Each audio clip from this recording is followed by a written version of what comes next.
Hey everybody, Tribe Nursing here. Today we're going to be doing a different type of video. This video is going to be based more off study tips.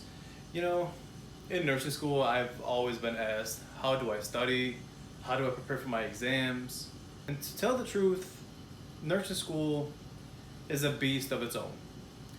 It is tough, but if you have a strategy down packed, there's nothing that's going to stop you and you're going to be really successful.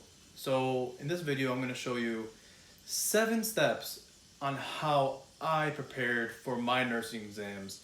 I compared my strategies with my peer strategies and it's pretty similar. So what's written on the board is my way of studying. With that being said, we're going to go through the 7 steps on becoming successful in nursing school. So written on the board are 7 study tips or 7 ways to become successful in nursing school. So the first thing that's most important in nursing school is organization. You have to be organized in nursing school. There's so much material, there's so much going on in nursing school that you just have to be prepared for everything.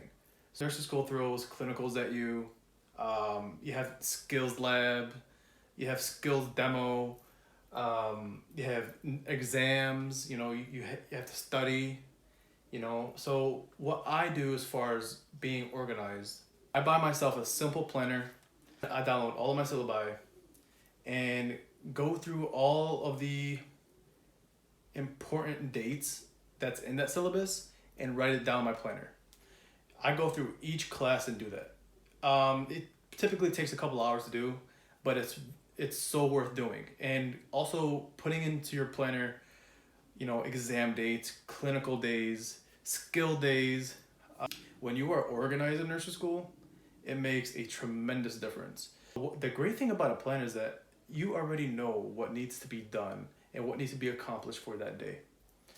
So that's the first step, just being organized. Second step is reading and skimming notes before class. You don't really have to memorize everything before going into class, before even the professor lectures about that specific topic, but it's important to just take 30 minutes out of your day to skim the lecture notes before going in, so you just have an idea of what you're walking into for that lecture. When I do that, I feel more engaged in the lecture and I'm able to ask specific questions that could relate to nursing exams.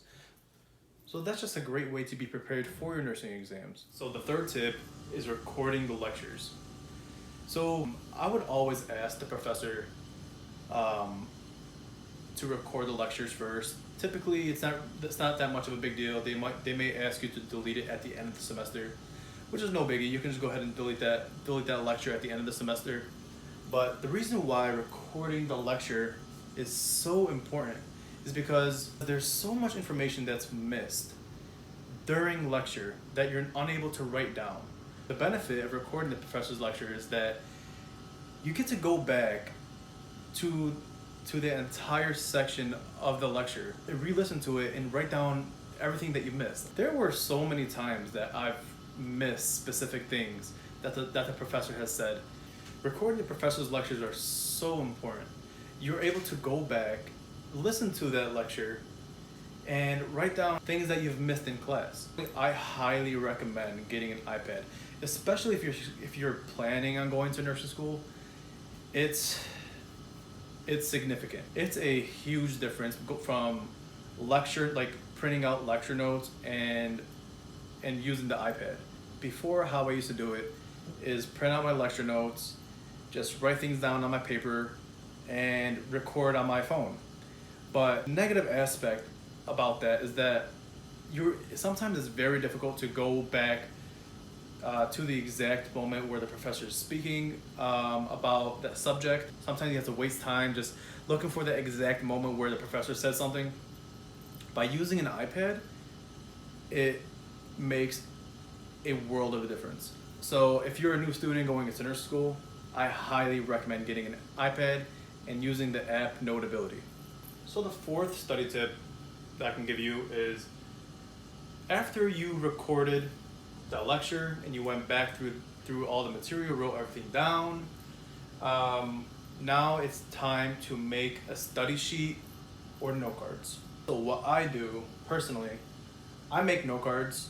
Some people like to do Quizlets, stuff like that. I like to do physical note cards. It makes a world of a difference. So after you've written everything down, you re-listen to the lecture, you wrote down all your notes. Now go back and either write down your note cards, make your note cards of everything the professor has said, and everything that's on the lecture slides. So the phrase "work smarter, not harder," it applies in nursing school too. When you are writing your note cards, you should write everything the professor is telling you. On those note cards, anything such as lab values, anything that they mention twice is typically what will probably be on an exam, because professors don't like to repeat things more than once. So my peers like to make study guides. It's the same concept of the note cards. They're still writing everything down from their notes, and they're just studying based off of what they've written down from the lectures and what the professor has said, and as well as reading the book. So the fifth study tip is just study. Study, study, study, study, study. I've spent countless hours in the library just cramming things in my head, understanding the material, not just memorizing. There's a difference between understanding the material and memorizing the material. From my perspective, as a 5th semester nursing student, understanding the material versus memorizing the material, understanding the material always takes precedence over memorizing. When you understand the material, there's no need to memorize it because you already understand it. Memorizing is for maybe lab values, or depending if you're in mental health, learning about the stages, and if you're in peds, learning about the different types of stages. That's the stuff you can memorize. But when it comes to pathophysiology, pharmacology, fundamentals, now those are classes that you really need to understand it, because those are going to be considered to be your backbone of nursing school. You need to understand those classes first in order to grasp the classes that are considered to be more difficult, such as med-surg, critical care, and even OB and peds. If you can understand those classes, such as patho, pharm, and fundamentals, it will take you a long way. Sixth step is forming study groups. You've read, you recorded the lectures, you've made your note cards or you made your study guides, you've studied for countless hours. Now you feel like, I need to study with someone else. Study groups are so important in nursing school. If I didn't have the group I had in nursing school, I would have probably struggled a lot more during my nursing exams. When you go into your study groups, everyone brings a different perspective onto the table. One person may know something that you don't, and you may know something that they don't. And what I like to do is go into a study room, bring a whiteboard such as this, and just write everything on the board that is significant and important for the exam. And sometimes it's gonna bring up questions like, oh wait, is this the answer or is this the answer? So when you have a few people in your study group and no one knows it, you can just email the professor, be like, hey, am I on the right track as far as studying? So it pretty much what it does, it brings up ideas and it gives you a clear understanding whether or not you actually know the material. Me personally, the reason why I put study groups as 6, it's the 6th step, meaning it's closer to the end. I would never form study groups at the beginning of your studying, because in order for you to really participate in a study group, you need to know the material. So you need to get through these 5 steps in order to form a study group. And it's just, when everyone brings their A game into a study group, it just makes a huge difference in your exam grades. So the 7th step is answering questions. So what do I mean by answering questions? Well, after you've studied, you've formed your study groups, and you've you've looked over your note cards countless times.